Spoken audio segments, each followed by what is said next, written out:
Hello students, स्वागत है आप सभी का यूपीआईटी इंस्ट्रक्टर के इस यूट्यूब प्लेटफॉर्म पे।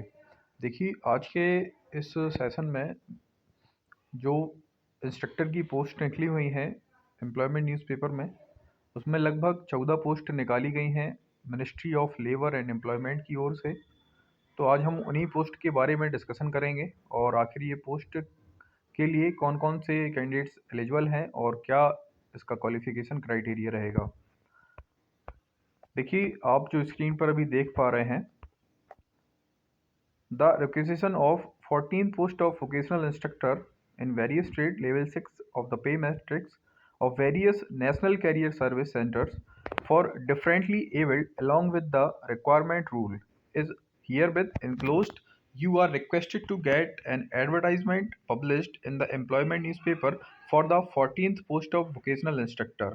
देखिए, इसमें जो आपके वोकेशनल इंस्ट्रक्टर्स की जो पोस्ट हैं, जिनमें मैं बता दूं आपको, यूआर के 5 पोस्ट हैं, ओबीसी के लिए 2, एससी के लिए 3 और एसटी के लिए 2 और वहीं ईडब्ल्यूएस के लिए 2 पोस्ट रखी गई हैं। अगर हम आगे जाकर बात करें कि आखिर किस किस पोस्ट के लिए क्या क्या एलिजिबिलिटी है और क्या क्या क्राइटेरिया है, तो देखिए, पहले हम देखेंगे कि आपकी क्या ड्यूटीज़ हैं। तो मेरे हिसाब से ड्यूटीज़ आप सभी को पता है कि आपको क्या करना है। मेन मुद्दा है आता है क्वालिफिकेशन का। तो देखिए, हम पहले बात करेंगे क्वालिफिकेशंस की। तो देखिए, क्वालिफिकेशन की अगर मैं बात करूं तो जो एसेंशियल क्वालिफिकेशन है, एसेंशियल क्वालिफिकेशन में जो फर्स्ट नंबर की क्वालिफिकेशन में दिया गया है, for the trade off metal cutting, carpentry, radio and TV cutting and tailoring और हॉइजरी। देखिए, जो भी मेटल की ट्रेड है, कारपेंट्री ट्रेड है, रेडियो है, टीवी है और कटिंग की ट्रेड है और टेलरिंग और हॉइजरी की ट्रेड है, इनके लिए आपको मैट्रिकुलेशन होना चाहिए, फर्स्ट क्राइटेरिया। दूसरी क्राइटेरिया की बात करें तो एनटीसी सर्टिफिकेट आपके पास होना चाहिए।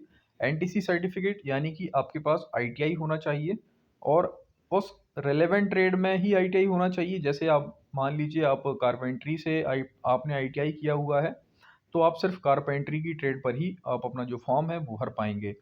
और इसके साथ साथ आपके पास अप्रेंटिसशिप होना चाहिए। अप्रेंटिसशिप होने के साथ अगर आपके पास सीटीआई है, तो सीटीआई जो आपके पास है, उन सीटीआई होल्डर्स को इसमें क्या कहते हैं, वरीयता दी जाएगी। यानी कि जो भी सीआईटीएस जिन कैंडिडेट्स ने कर रखा है और उन कैंडिडेट्स को अगर आपके मार्क्स इक्वल रहते हैं किसी अदर कैंडिडेट के, अगर उसके पास सीआईटीएस अवेलेबल नहीं है, तो सीआईटीएस कैंडिडेट्स को प्रेफरेंस दिया जाएगा। वहीं हम बात करें कि एटलीस्ट आपके पास 3 साल का एक्सपीरियंस होना चाहिए।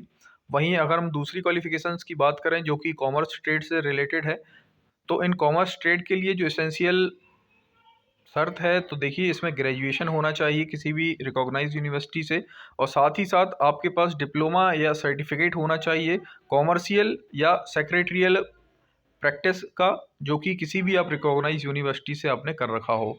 यानी कि इन दोनों एसेंशियल क्वालिफिकेशंस में आपकी जो मेटल कटिंग, कारपेंट्री और रेडियो और टीवी और कटिंग और टेलरिंग, हॉइजरी इत्यादि की जो ट्रेड्स हैं, इनके लिए क्राइटेरिया क्वालिफिकेशंस का अलग है और जो भी कॉमर्स की ट्रेड है, इनके लिए क्वालिफिकेशंस का क्राइटेरिया अलग डिसाइड किया गया है। वहीं अगर हम बात करें डिज़ायरेबल क्वालिफिकेशन की, तो देखिए, डिज़ायरेबल के लिए आपको स्पीड चाहिए है कितनी, 40 वर्ड्स पर मिनट की टाइपिंग स्पीड होना चाहिए या 80 वर्ड्स पर मिनट आपकी शॉर्ट हैंड होना चाहिए। इन दोनों में से आपके पास कोई भी हो तो आप इसके लिए वैलिड हैं।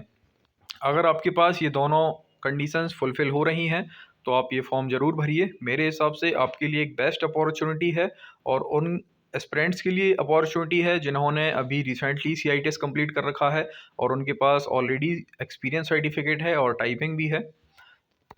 तो उन कैंडिडेट्स को ये फॉर्म ज़रूर भरना चाहिए। वहीं अगर हम एज लिमिट की बात करें, तो देखिए, एज लिमिट इस फॉर्म में 30 ईयर रखी गई है और वहाँ अगर हम कहें वुमेंस के लिए, तो देखिए, वुमेंस या गर्ल्स भी इस फॉर्म को भर सकते हैं। इसमें कोई भी ऐसा बाउंडेशन नहीं है कि सिर्फ मेंस के लिए हो। आप गर्ल्स हैं तो आप इसको ज़रूर भरिएगा और एक अच्छा अपॉर्चुनिटी है, आपको लेवल 6 का जॉब मिल रहा है इसमें। तो मेरे हिसाब से एक बेहतरीन जॉब है और एक अच्छी अपॉर्चुनिटी है। पेमेंट और अलाउंसेस की बात करें तो देखिए, लेवल 6 की जॉब है, 35,400 आपका बेसिक पे होगा और इसके साथ ही ये मैक्सिमम 1,12,400 तक जा सकता है। 7th पे आपका जो कमीशन होगा इसके अकॉर्डिंग ही आपको अलाउंसेस वगैरह दिए जाएंगे। अब आती है मेन मुद्दे की बात। तो देखिए यहाँ हम बात करें कि कहाँ पर कितनी क्या वैकेंसीज़ हैं और किस कैटेगरी के लिए हैं। तो देखिए एनसीएससी फॉर डीए बेंगलोर में जहाँ पर वोकेशनल इंस्ट्रक्टर की जनरल मैकेनिक की एक सीट है यूआर के लिए, और वोकेशनल इंस्ट्रक्टर रेफ्रिजरेशन और एयर कंडीशनिंग के लिए एससी में एक वैकेंसी है। तो आप यहाँ अप्लाई कर सकते हैं। और एनसीएससी फॉर डीए चेन्नई के लिए वोकेशनल इंस्ट्रक्टर जिसमें फोटोग्राफी, ऑडियो और विजुअल एनिमेशन के लिए यूआर में एक वैकेंसी है। कंप्यूटर एप्लीकेशंस के लिए एक वैकेंसी है। वहीं एससी के लिए अगर हम बात करें तो प्रिंटिंग, डीटीपी और बुक बाइंडिंग के लिए एक वैकेंसी रखी गई है। इसका जो भी नोटिफिकेशन है अगर आप इसे देखना चाहते हैं तो आप हमारे टेलीग्राम ग्रुप यूपीआईटीआई इंस्ट्रक्टर 2022 से जुड़कर उसे डाउनलोड कर सकते हैं। आपको ये नोटिफिकेशन वहाँ मैं अवेलेबल करा दूंगा। तो देखिए ये सारी जो आपको जॉब हैं वो ज़्यादातर एनएसटीआई कैंपस में ही प्रोवाइड की जाएंगी। यानी कि आपको एनएसटीआई कैंपस में जहाँ से आपने सीआईटीएस कर रखी है वहाँ जो आपने टीचर्स देखे होंगे वहीं आपको ये सारी की सारी सेम टीचर बनने का मौका आपको वहाँ मिलने वाला है। तो ये जॉब आप समझ ही रहे होंगे कितना अच्छा है और आप लोगों के लिए एक अच्छी अपॉर्चुनिटी है डायरेक्ट एनएसटीआई में रिक्रूट होने की। वहीं हम बात करें थर्ड नंबर पे तो देखिए यहाँ भी हैदराबाद अगर हम बात करें तो हैदराबाद में वोकेशनल इंस्ट्रक्टर की वुड वर्क्स के लिए वैकेंसी का रिक्रूटमेंट हो रहा है। इसमें यूआर के लिए एक वैकेंसी खाली है। तो आप यहाँ भी अप्लाई कर सकते हैं अगर आप यहाँ जितनी भी एसेंशियल क्वालिफिकेशंस हैं अगर आप रिक्वायरमेंट रखते हैं तो आप इसमें अप्लाई कर सकते हैं।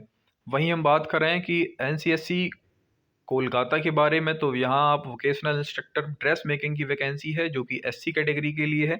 यहाँ एक पोस्ट रखी गई है, आप यहाँ भी अप्लाई कर पाएंगे। अगर मैं रांची की बात करूं तो देखिए रांची में काफ़ी ज़्यादा पोस्टें हैं। यहाँ पर यूआर के लिए भी है, ओबीसी के लिए भी है, एसटी के लिए भी है और ईडब्ल्यूएस के लिए भी है। तो देखिए एनएसटीआई रांची में भी वैकेंसीज़ है जिसमें vocational instructor dress making ST के लिए है एक वैकेंसी है, और वोकेशनल इंस्ट्रक्टर ऑफसेट प्रिंटिंग और बुक बाइंडिंग की एसटी के लिए एक वैकेंसी है। Vocational instructor computer application and office management UR के लिए एक वैकेंसी रखी गई है। और वहीं हेयर और स्किन केयर के लिए ओबीसी में एक वैकेंसी है। कंप्यूटर हार्डवेयर मेंटेनेंस के लिए ईडब्ल्यूएस में एक पोस्ट है और कंज्यूमर इलेक्ट्रॉनिक्स ईडब्ल्यूएस में एक पोस्ट है। यानी ओवरऑल यहाँ सबसे ज़्यादा 6 वैकेंसीज़ हैं। देखिए अगर आप लोग यहाँ फॉर्म भरते हैं तो मेरे हिसाब से कंपटीशन कम ही रहने वाला है, क्योंकि पहले आपका एग्ज़ाम कंडक्ट कराया जाएगा, इसके बाद आपका फर्दर कोई प्रोसेस फॉलो किया जाएगा। तो ये अच्छा मौका है, आप फॉर्म भरिए और फॉर्म भरने के बाद इसमें प्रिपरेशन भी करिए।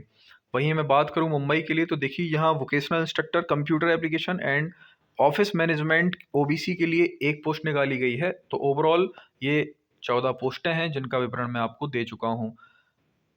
ये पीडीएफ जो है मैं आपको अपने टेलीग्राम ग्रुप पर प्रोवाइड करा दूंगा, आप वहाँ से इसे डाउनलोड कर सकते हैं। और इसके बाद जो भी आप फॉर्म फिलिंग का प्रोसेस है अगर वो जानना चाहते हैं तो मुझे कमेंट जरूर करिएगा, मैं आपको बता दूंगा कैसे क्या करना है।